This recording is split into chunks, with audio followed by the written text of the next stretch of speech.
to thank Valerie and Jonathan first before I get into this, because I've never done this before, and it's, I don't know, it's been quite a welcome challenge to be able to put some words down. So, this first thing is about a desk that I recently acquired that belonged to a somewhat unknown poet, as far as I can tell. Here it goes. From 1959 to 1963, you shared a Paris flat with Gregory Corso, Allen Ginsberg, and William S. Burroughs. At one point, you were a part of W.H. Auden's inner circle. James Baldwin wrote the preface to your autobiography, and William Carlos Williams called you the greatest poet of your generation. The internet told me that. I've heard of all of them, but I'd never heard of you. And now I sit at what I can only imagine was one of your more valued possessions, the desk at which you penned some of your most celebrated poems that I have never read.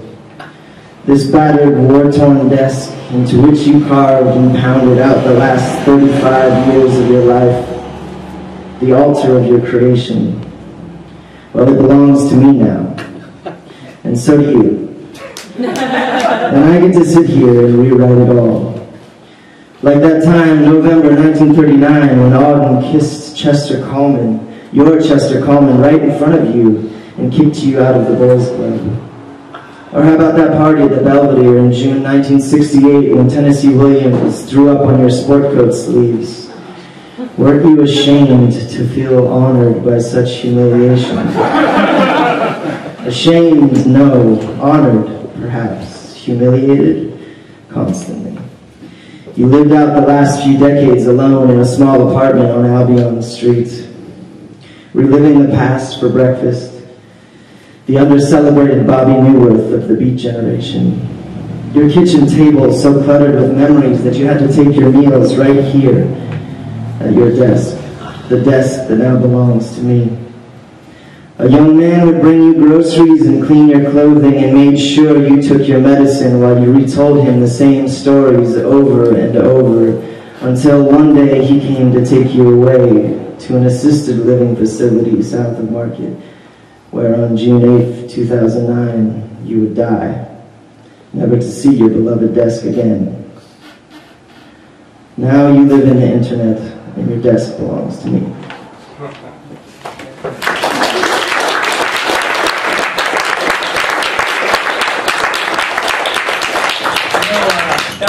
Norse, right? Yeah. Yeah, very great poet. I know. Yeah. You weren't supposed to know who it was. Yeah. He's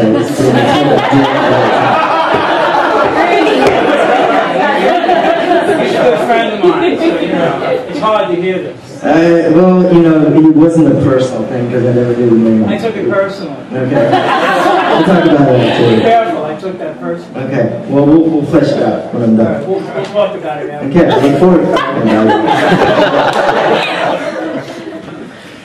Alright, moving on now. I would like to say these poems do have a general theme besides the theme of the evening, which is this desk at which I've written all of this. So, as a tribute to Harold Norris, I would like to continue.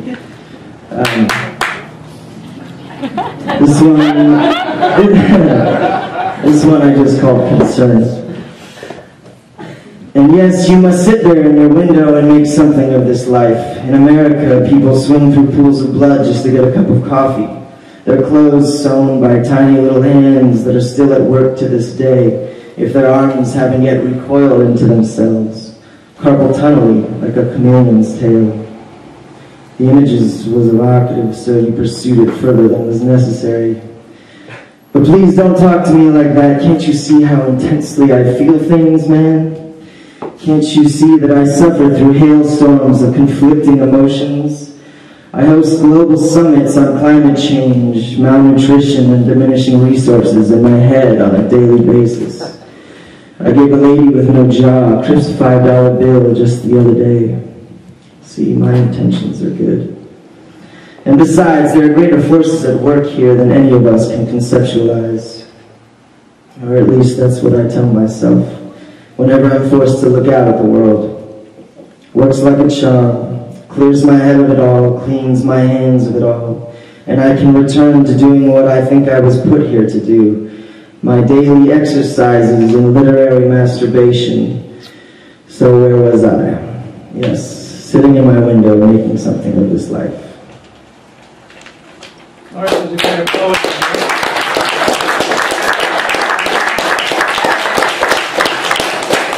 In order to put Norris down, you got to write better than Norris. I didn't actually mention his name. You're the one who mentioned his Yeah, name. but come on, man. Anybody would know that. All right, buddy. Do you want to take the mic back? You want to keep going? If I don't have to listen to that, yeah. Oh, you can always go outside. No one's forcing you to stay here. I'll be good. Put the coffee down. Thank you, bro. Very welcome. Considering this is the first time I've ever done this, very welcome someone who will speak up. And thank you for doing this. Thank you. I appreciate it. Ready for your call. Ready for me. All right. This one. Here we go. See if we can make it through this one. What do they do when a hoarder dies? Who do they hire to dig through the stacks? Who would spare the time and risk the infection? Who would spare a dime to fund such an excavation? Don't worry, dead hoarder. You can rest assured that no one will dig through your gems that were once so precious to you. So precious that they had to be squirreled away. Too fragile to endure the scrutiny of the masses. Too valuable to ever be enjoyed. Better to be put off for a future day when you find the time. When that stack of San Francisco examiners from every Tuesday of 1986 that you've been salivating over for years can finally be read without interruption. When you can finally flip through those brochures of Scandinavian cruise lines from 1993 to discover a glossy photo of a late middle-aged couple embracing each other on their room's personal balcony before the most perfect union of sea and sky, with the words, "Rediscover one another," in fluorescent yellow cursive across the bottom right corner. And maybe afterwards, you'll finally gather the strength to take that vacation that you can no longer afford. Or maybe instead you'll just die, crushed by a crumbling tower of interior design magazines, so thick with irony that your last breath will be a giggle. And it will take a few weeks of decomposition until your flesh has gelled with the magazine's glossy pages, and the smell that once belonged to you invades the apartment above through the central heating vents. And a phone call is made, and your doorbell is rung, and your door is forced open, and someone else is almost murdered by magazines, and everyone puts their gloves on, and they dig you out of your burrow. And any suspicion of foul play is quickly dismissed. So there's no investigative unit called to dig through your life. And it would have been kind if they burned you with your things. But these are heartless people, and it's a business after all. So like a pharaoh dispossessed, they cremate you alone with nothing but the bits of magazine they couldn't disentangle from your flesh, and they put your ashes in a blue plastic urn, and you were given to the neighbor who first caught your scent, whose name you wouldn't remember if you were still alive. And not knowing what your wishes were, she's too busy to face the dilemma of putting a stranger's remains on display, or just pouring them in the dirt somewhere, or just throwing them away. And her conscience is overwhelmed, so she buries you in the closet, put off for a future day, when she can finally find the time.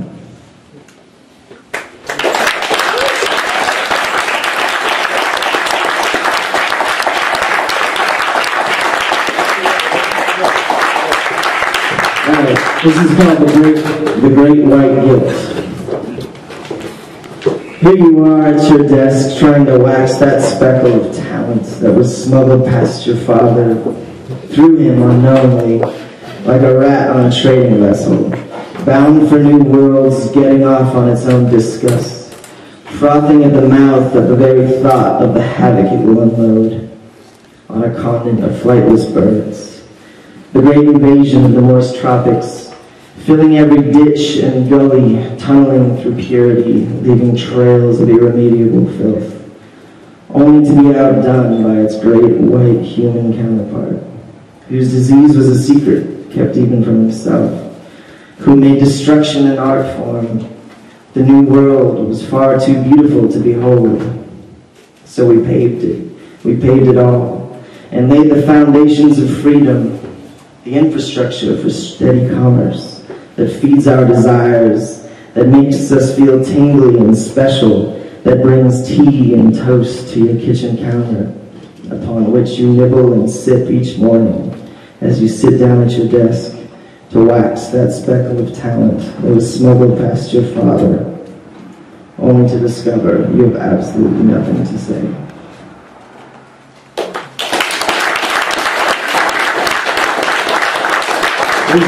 This is the last one. Thank you very much for listening. I appreciate it.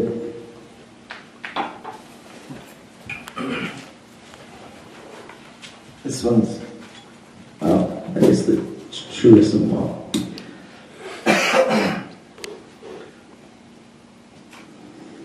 He was in the kitchen when you fell. You heard it before you saw it, but you knew it was bad. His body hit the linoleum with a thud, his mouth open and gasping, his eyes unfocused and glazed over as he clawed at his chest. Your mother crouched over him, screaming his name over and over again, clumsily trying to resuscitate him. All three of you paralyzed by helplessness, while the dogs jumped around and on top of him, trying to play along. Finally, you pulled yourself out of it, ran to the phone, your hands shaking so badly you could hardly dial. The ambulance is on the way. But you're 15 minutes from town, and what if they miss the turn? So you ran out the door, leaving the two of them alone in their final moments together, and up the unpaved drive with the drainage gash down the middle, and the quarter mile along the moist dirt to the high road, propelled by fear. It took you 90 seconds, as though getting there early would make the ambulance arrive sooner. But the exertion helped, and you could feel the hysteria slightly subside. And for the first time that morning, you were able to take in your surroundings. The air was metallic and crisp. The sun was bright but comfortably distant. It had been a wet winter and the foothills were lush with thick green grass and budding wildflowers. And the sun rode its incline, illuminating everything before you with a beauty that you'd seen 100 times but never witnessed. It was a day filled with all those sentiments of renewal that spring makes no effort at concealing. It forced the belief that life endures, that death is a concept, a word coined by those who spend their lives in fear of it. And as you flagged down the vehicle that would take your father away, the thought arose in you with such comfort and elegance. What a lovely day to die. Thank you.